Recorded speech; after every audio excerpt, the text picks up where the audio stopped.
என் தம்பி வருவான், தம்பி வருவான், நம்பியிருங்கள் தோழர்களே. தடைகள் யாவும் உடைந்து போகும் தருணம் இதுதான் தோழர்களே. ஒரு புலியின் உருமல் கேட்கிறது, அது போருக்கு ஆயத்தம் ஆகிறது. ராஜபக்சேயை சர்வதேச நீதிமன்றத்தின் முன்னாலே நிறுத்த வேண்டிய கடமை ஐநா சபைக்கு உண்டு, உலக நாடுகளுக்கு உண்டு, உலக சமுதாயத்திற்கு உண்டு. அதை அவர்கள் செய்தாக வேண்டும்.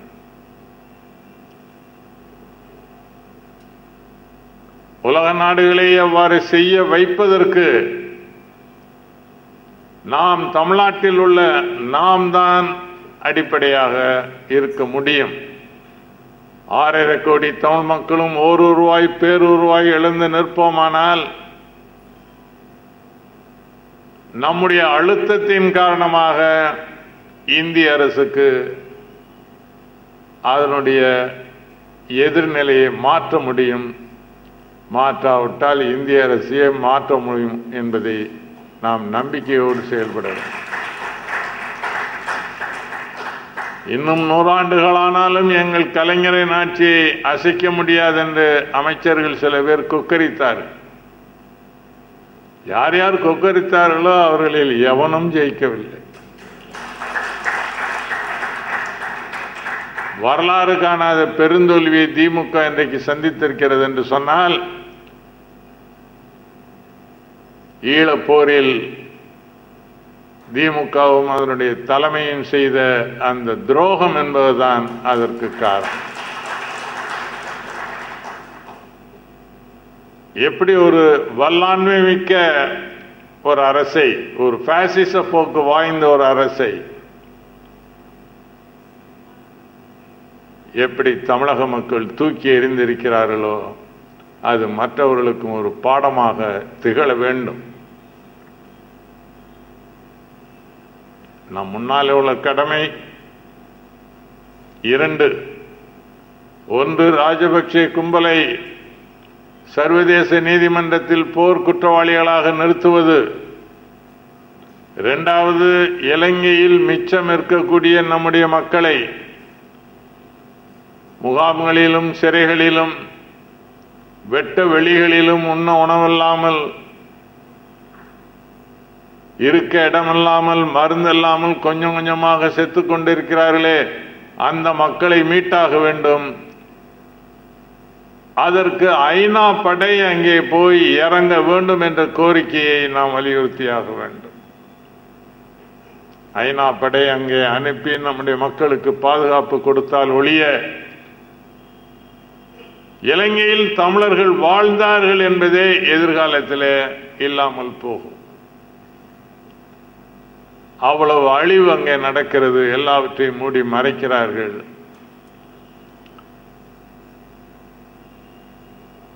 உலக நாடுகளின் ஆதரவை திரட்டுவதற்கு முன்னால் தமிழகத்திலே நாம் ஒன்றுபட வேண்டும், ஒன்றுபட்டு நிற்க வேண்டும். இந்த தமிழகத்திலிருந்து நம்முடைய சகோதரர் அர்ஜுன் சம்பத் அவர்கள் இங்கே சுட்டி காட்டியது போல பிற மாநிலங்களிலே உள்ள மக்களையும் நாம் திரட்ட வேண்டும், மற்ற கட்சிக்காரர்களையும் நாம் திரட்ட வேண்டும். அனைவரின் ஆதரவுடன் நாம் இந்த குறிக்கோளை அடைவதற்கு நம்முடைய புலவர் எழுதிய இந்த குறுந்தகடு நமக்கு உந்து சக்தியாக திகழும் என்று நான் நிச்சயமாக நம்பி அவருக்கு என்னுடைய வாழ்த்துக்களை இங்கே தெரிவித்துக் கொள்கிறேன். வணக்கம். அடுத்ததாக தமிழ் தேசிய விடுதலை இயக்கத்தின் தியாக அவர்கள்.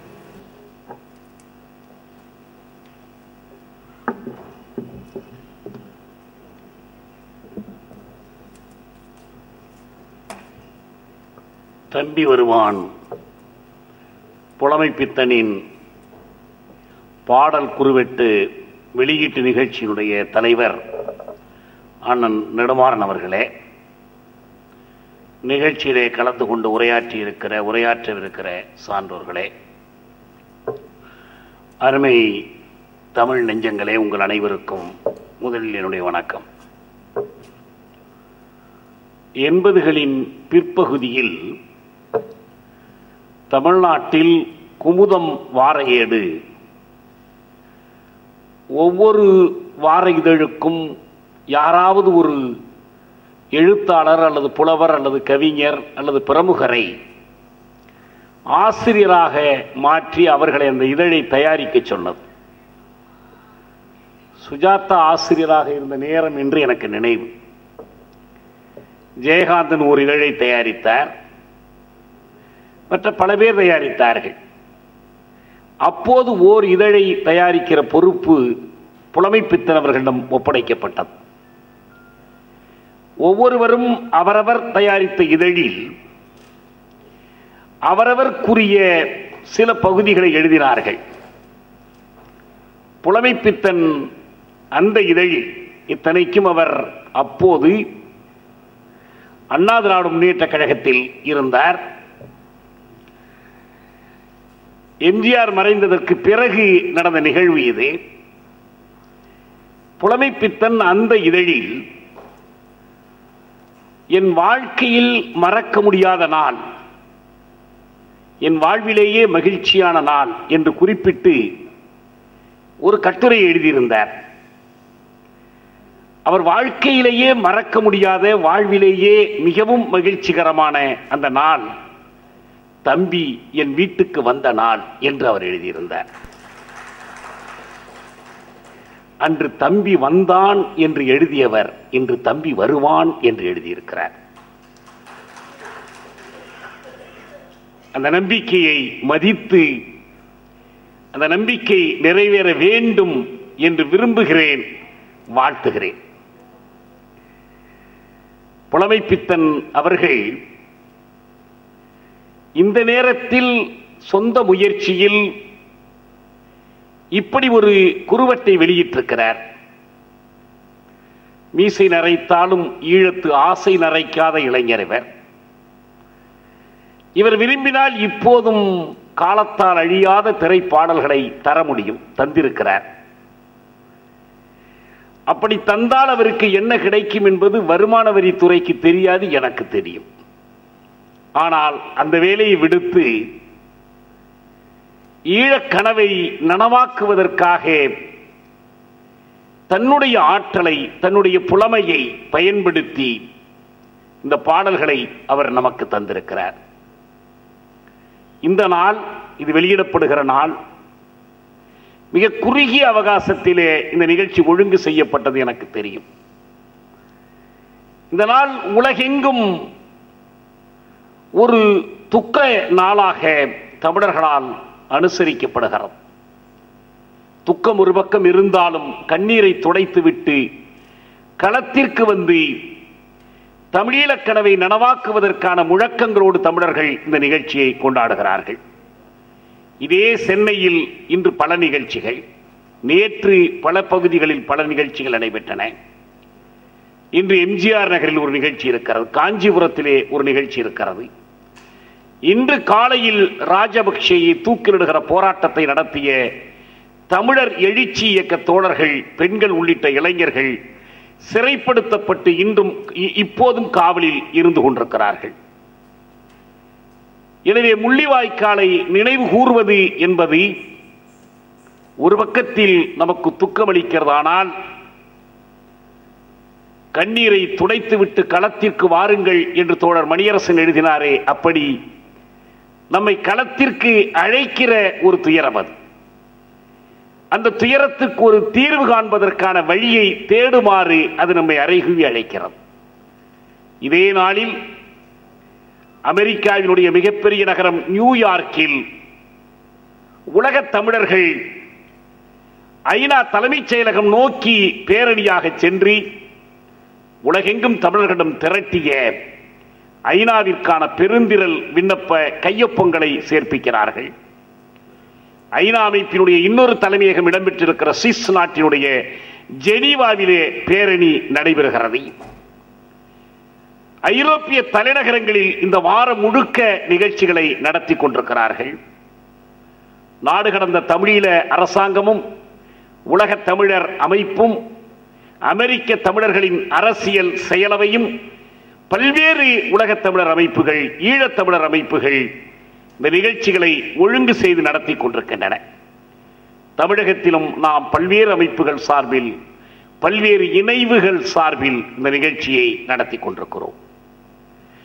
இதே நாளில் இந்த குறுவட்டை வெளிக்கொணர வேண்டும் என்று அவர் விரும்பியதால் தான் இந்த நிகழ்ச்சிக்கு இவ்வளவு குறைவாக நாம் வந்திருக்கிறோம். இல்லையேல் நன்கு விளம்பரப்படுத்தி பெருந்திரளாக மக்களை கூட்டி இதனை செய்திருக்க முடியும்.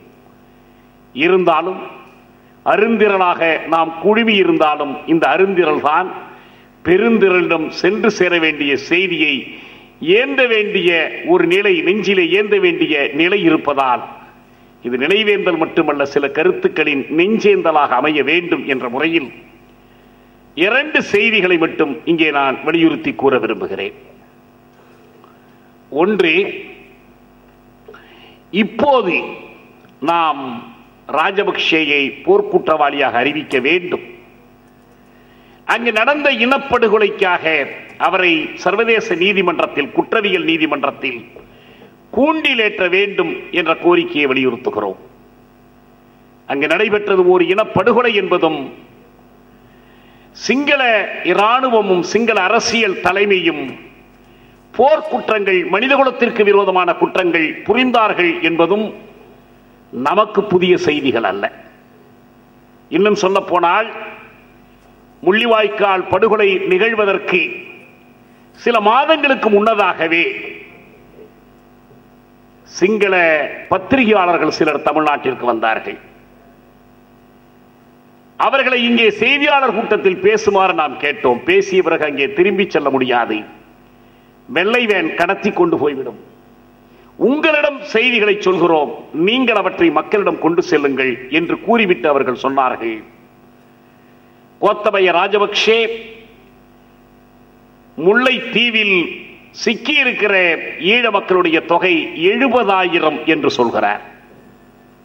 அவர் 70,000 என்று சொல்வதோடு நிறுத்திவிடவில்லை. அவர் சொல்லுகிற அந்த கருத்தை வழிமொழிவது இந்திய அரசினுடைய வெளியுறவுத்துறை அமைச்சர் பிரணாப் முகர்ஜி. நாடாளுமன்றத்திலே வழிமொழிந்தது மட்டுமல்ல, தூத்துக்குடி துறைமுக விழாவிலேயும் அதையே வழிமொழிகிறார். எண்ணிக்கையை இப்படி குறைத்து காட்டுவது ஒரு உள்நோக்கத்தோடு தான் என்று அந்த சிங்கள பத்திரிகையாளர்கள், சிங்கள மனித உரிமை ஆர்வலர்கள் எங்களிடத்திலே சொன்னார்கள். அது என்ன உள்நோக்கம் என்று கேட்டபோது அவர்கள் சொன்னார்கள், விரைவிலே அந்த மக்களை ஒரே மொத்தமாக கூட்டமாக வான்குண்டு வீச்சு, எரிகணை தாக்குதல், பல்குழல் பீரங்கி தாக்குதல் மூலமாக அழிக்கப் போகிறார்கள். அப்படி அழிக்கிற பொழுது அழிக்கப்பட்டவர்களின் எண்ணிக்கையை குறைத்து காட்ட வேண்டும்.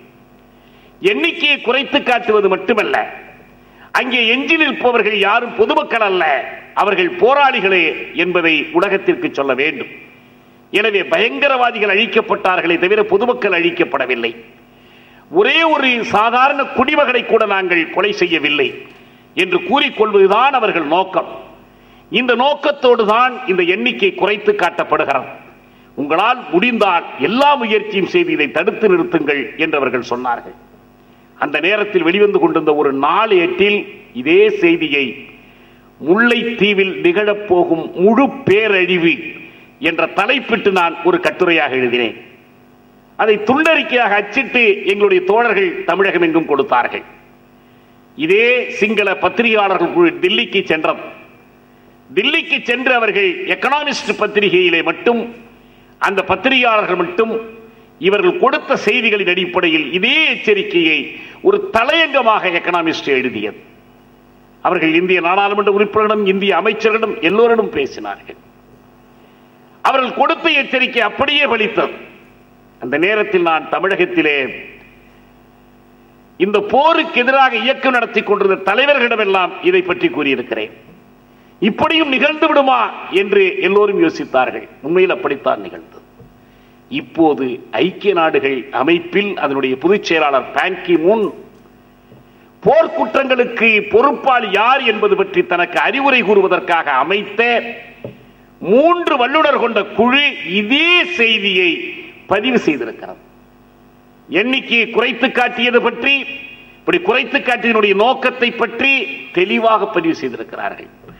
70,000 மக்கள் அல்ல, 70,000 குடும்பங்கள் என்று அந்த நேரத்தில் முல்லைத்தீவு மாவட்டத்தில் அரசு ஆட்சியராக, அதாவது அரசு முகவராக செயல்பட்டவர் வெளிப்படையாக அறிவித்தார். எதற்கென்றால் இவ்வளவு அரிசி தேவை, இவ்வளவு உணவு தேவை என்று அரசுக்கு அறிக்கை அளித்தார்.